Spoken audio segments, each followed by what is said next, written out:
Good morning class. आज का video third year समाजशास्त्र के विद्यार्थियों के लिए सामाजिक मानव शास्त्र का पेपर से संबंधित है, जिसमें आज हम देख रहे हैं जनजातियों में परिवार के प्रकार। अलग अलग आधार हैं परिवार के, उन आधारों को हम चर्चा यहाँ पर करेंगे। इससे पहले परिवार से संबंधित जो वीडियो थे उसमें हमने परिवार की परिभाषा और उसकी विशेषताओं को देखा था और परिवार के क्या प्रकारें हैं जनजातीय समाज में, उनकी चर्चा की थी।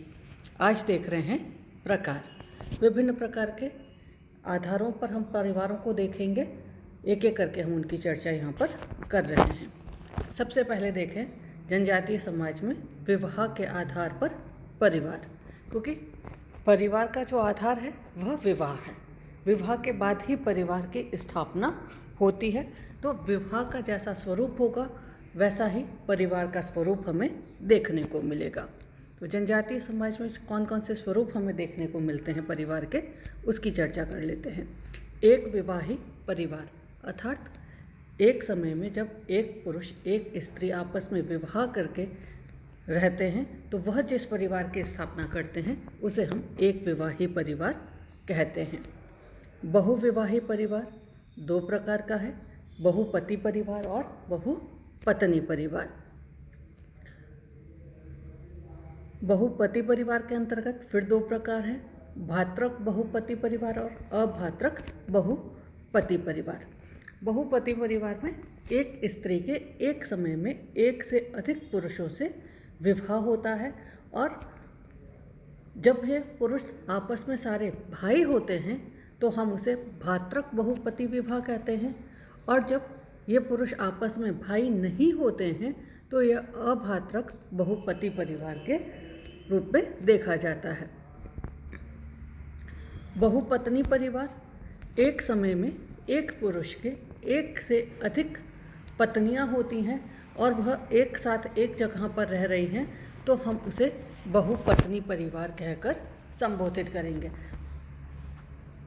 भातृक बहुपति परिवार की अगर हम बातचीत करें तो यह टोडा जनजाति के अंतर्गत हमें देखने को मिलता है कि जहाँ पर स्त्री के जितने भी पति हैं वे सारे आपस में भाई है। बड़े भाई से शादी की जाती है और वह महिला स्वतः ही के जितने भी छोटे भाई हैं उनकी पत्नी के रूप में स्वीकार कर ली जाती है। तो इस आधार पर हम इसको देखते हैं। दूसरा आधार देखें वंश नाम के आधार पर, तो ये चार प्रकार के देखे जा सकते हैं। पितृवंशीय परिवार, अर्थात जहाँ पर वंश नाम पिता के नाम के आधार के ऊपर चलता है तो वह पितृवंशीय परिवार है। मातृवंशीय परिवार, जहाँ पर वंश नाम माता का है, जो माता का कुल है उनका चलता है तो हम उसको मातृवंशीय परिवार कहते हैं। उभयवंशीय परिवार के अंतर्गत जो वंश नाम है वह नज़दीकी रिश्तेदारों के ऊपर, जो प्रमुख लोग हैं रिश्तेदार आपके, उन रिश्तेदारों के ऊपर निर्भर करता है, तो हम उसे उभयवंशी कहते हैं। और द्विनामी वंश नामी परिवार जो है उसके अंतर्गत माता और पिता दोनों का जो वंश नाम है वह जुड़ा हुआ रहता है, उसके आधार पर आपका वंश नाम निर्धारित होता है और वह चलता है। तीसरा आधार देखें हम सत्ता के आधार के ऊपर, कि परिवार के अंतर्गत जो सत्ता है, अथॉरिटी जो है वह कहाँ किसकी होगी उसके आधार के ऊपर। तो यह दो प्रकार का है, पितृसत्तात्मक परिवार और मातृसत्तात्मक परिवार। जहाँ पर सत्ता पुरुष के हाथ में होगी, सबसे बड़े पुरुष के हाथ में होगी, तो वह पितृसत्तात्मक परिवार माना जाएगा, और जहाँ पर सत्ता महिला के हाथ में होगी वह मातृसत्तात्मक परिवार के रूप में जानी जाएंगे। उसके बाद हम देखें उत्तराधिकार के आधार के ऊपर, तो यह दो प्रकार के हैं, पितृमार्गी परिवार और मातृमार्गी परिवार।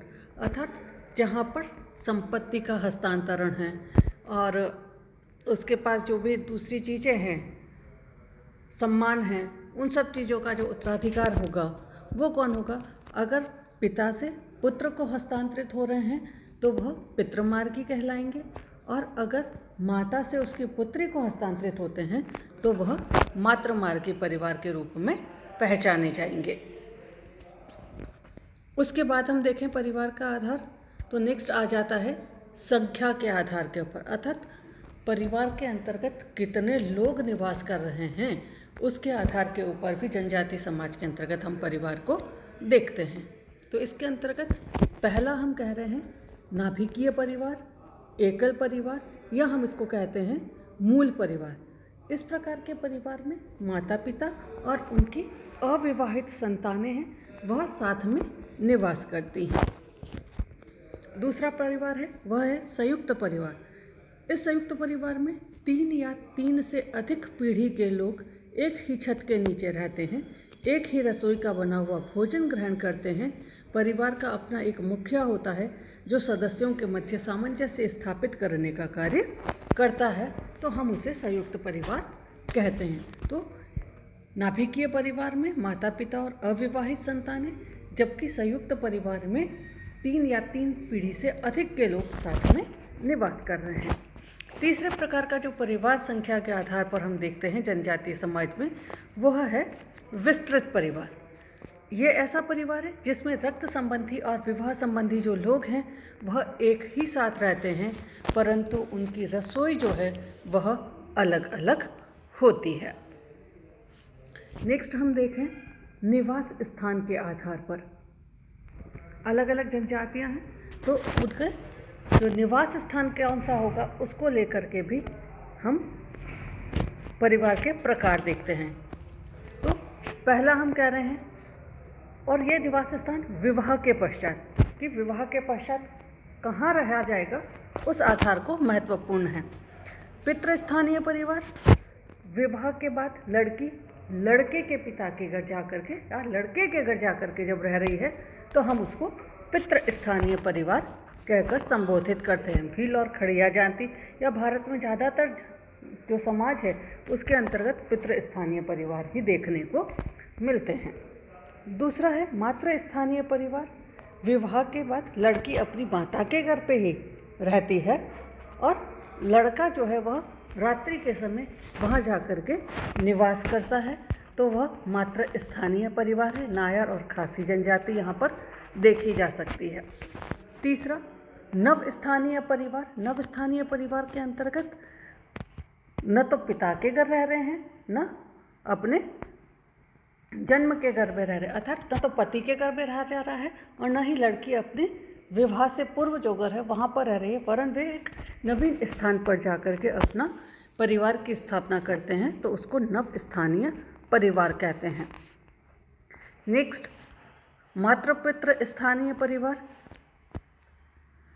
इसके अंतर्गत कोई विशेष दबाव वहाँ पर नहीं है, चाहे जिस जगह पर वह रह सकते हैं, तो उसको हम मातृपितृ स्थानीय परिवार कहते हैं।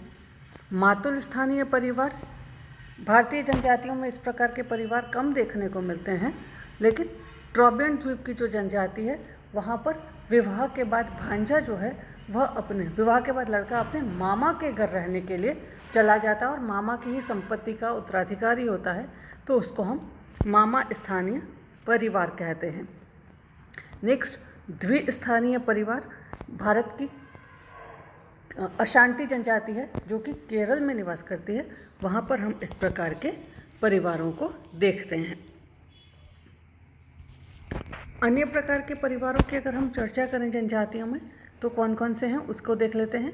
पहला है जन्ममूलक परिवार, अर्थात वह परिवार जिसमें हमारा जन्म हुआ है वह हमारे लिए जन्ममूलक परिवार है। दूसरा प्रजननमूलक परिवार, वह परिवार जिसका जन्म विवाह के पश्चात हम प्रजनन के माध्यम से करते हैं, तो वह प्रजननमूलक परिवार कहलाएगा। कई बार एग्जाम्स के अंतर्गत जब शॉर्ट क्वेश्चन पूछा जाता है आपसे 1 नंबर का या 2 नंबर वाले, तो उसके अंतर्गत जनरली ये प्रश्न आता है कि जन्ममूलक परिवार और प्रजननमूलक परिवार में अंतर बताइए। तो सिंपल अंतर है, जन्ममूलक परिवार जिसमें आपका जन्म हुआ है, प्रजननमूलक परिवार जिस परिवार की आप स्थापना कर रहे हैं, तो वह प्रजननमूलक परिवार है। तीसरा परिवार है प्रेत परिवार।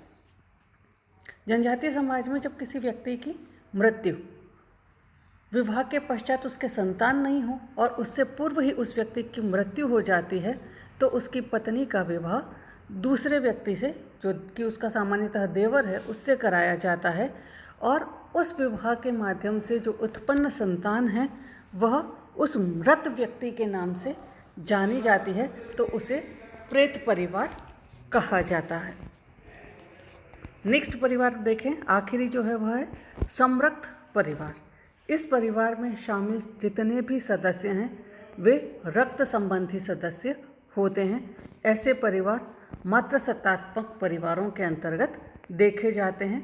यहाँ पर पुरुष केवल रात्रि के समय ही घर में आ सकते हैं और सूर्योदय के पश्चात उन्हें वहाँ से जाना होता है, तो उस परिवार को संरक्त परिवार कहते हैं। केरल की नायर जनजाति है, वहाँ पर इसको हम देख सकते हैं और इसे वहाँ पर थारवाड़ या तारवाड़ कहा जाता है। तो यह जो है विभिन्न प्रकार के जनजातीय समाज के अंतर्गत परिवारों के प्रकार हैं जिनको हमने आज यहाँ देखा। कल हम देखेंगे परिवार के उद्विकास के जो सिद्धांत है कि परिवार कैसे विकसित हुआ, उसके संबंध में जो सिद्धांत हैं उन सिद्धांतों की चर्चा कल हम करेंगे। धन्यवाद।